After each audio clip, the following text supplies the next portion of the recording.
March 22, 1621, Loevestein Castle, the Netherlands. A storm is battering the stone fortress. Inside a cold, damp cell, a man is pacing. He is 37 years old, one of the most brilliant minds in Europe, and a prisoner of state for life. This is Hugo Grotius, once a child prodigy known as the Miracle of Holland. He is now an enemy of the state, imprisoned for his political and religious views. But Grotius has a plan. For months, his wife Maria has been smuggling books in and out of his cell in a large wooden chest. The guards, bored and lazy, have finally stopped checking the contents. Today, the chest is empty. It is a desperate gamble. Grotius curls himself up inside the chest. It is incredibly small, cramped, and airless. He has to lie perfectly still for hours. If he coughs, if he sneezes, it is over. He would likely be executed. Soldiers heave the chest onto their shoulders. One soldier remarks, "This is heavy enough to contain the prisoner himself." They laugh. They do not know how right they are. The chest is carried down winding stairs, loaded onto a boat, and shipped across the river. Grotius survives the journey. He emerges from the chest a free man, but a man without a country. He flees to Paris, but while he has escaped his prison, he cannot escape the nightmare consuming Europe. To understand why Grotius wrote his masterpiece, we must look at the world he was living in. The 30 Years' War had begun in 1618. It was not just a war, it was an apocalypse. Catholic and Protestant armies were tearing the Holy Roman Empire apart. There were no rules, there was no mercy. Soldiers were not paid regularly, so they were encouraged to live off the land. This was a polite way of saying, pillage, rape, and burn. The brutality of this war shocked the conscience of the 17th century. We are talking about the destruction of entire cities. Torture was used routinely to extract hidden money from peasants. It seemed as if civilization itself was dissolving. The common belief at the time was inter arma enim silent leges. In times of war, the law falls silent. Grotius, watching from his exile in Paris, refused to accept this. He was a lawyer, a diplomat, and a theologian. He believed that law was not something created by kings, but something written into the fabric of the universe by God and reason. He called it natural law. If laws existed in nature, then they must exist even on the battlefield.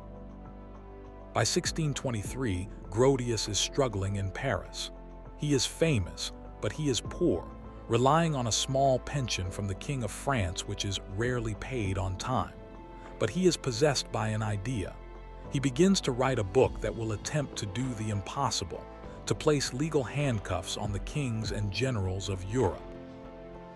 He writes in Latin, the universal language of the educated. The title, De Jure Belli ac Pacis, on the law of war and peace. In the introduction, he writes a sentence that explains his motivation, a sentence that still rings true today. I saw throughout the Christian world a license in making war of which even barbarous nations would have been ashamed, recourse being had to arms for slight reasons or no reason. And when arms were once taken up, all reverence for divine and human law was thrown away, just as if men were thenceforth authorized to commit all crimes without restraint. Grotius is not a pacifist. He knows war is sometimes necessary, but he distinguishes between a just war and criminal violence. As 1624 turns to 1625, the manuscript grows. It is a dense, heavy work, filled with quotes from the Bible, Greek philosophy, and Roman history. But buried in the dense text are revolutionary ideas, that civilians should not be targeted, that prisoners of war should not be executed, that treaties between nations must be honored. In 1625, the book is published. Inside these 3 volumes of dense Latin, Grotius has built a logical machine designed to dismantle the idea that might makes right.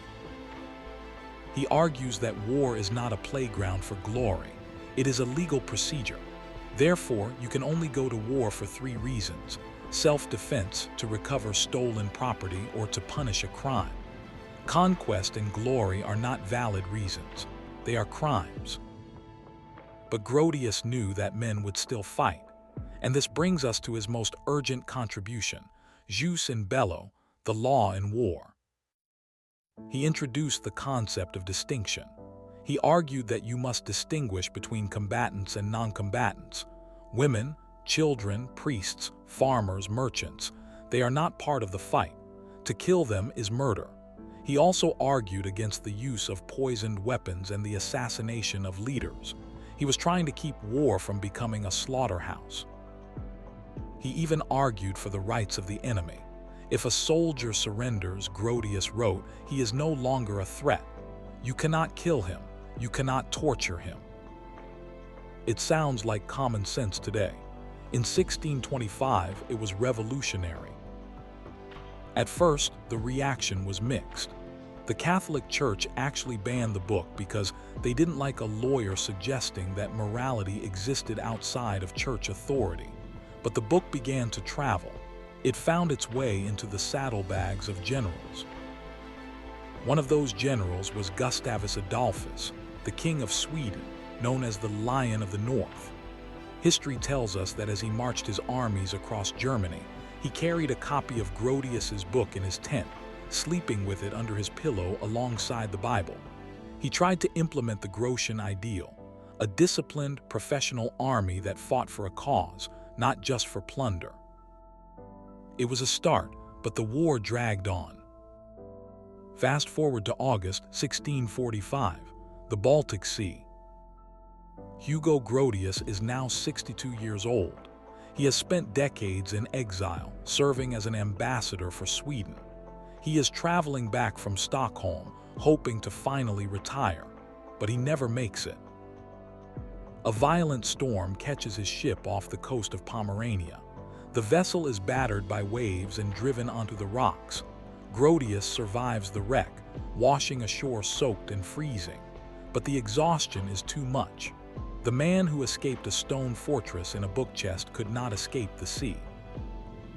On August 28, 1645, Hugo Grotius dies. His last words were reportedly, "By undertaking many things, I have accomplished nothing." He died believing he had failed. The 30 Years' War was still raging. Europe was still burning. But he was wrong. 3 years after his death, in 1648, the warring powers of Europe met to sign the Peace of Westphalia. This treaty didn't just end the war, it created the modern international system, and the diplomats at the table were using Grotius's book as their manual. The seed Grotius planted grew into a tree. In 1864, the first Geneva Convention was signed, finally codifying the protection of the wounded, a direct echo of Grotius's plea for mercy. In 1899, the world's nations gathered in The Hague, Grotius's homeland, to establish the permanent court of arbitration. Today in The Hague there stands the Peace Palace. Outside there is a statue of a man holding a book. It is Hugo Grotius. We still live in a violent world, but the difference between now and 1625 is that today, when a city is destroyed or civilians are targeted, we call it a crime. Before Grotius, it was just conquest. He didn't end war, but he stripped it of its legitimacy. In a dark cell in Loevestein Castle, a prisoner once packed himself into a chest of books, hoping to carry his mind to freedom. He succeeded, and 400 years later, we are still reading what he wrote. The pen, it turns out, is mightier than the sword, but only if you have the courage to use it.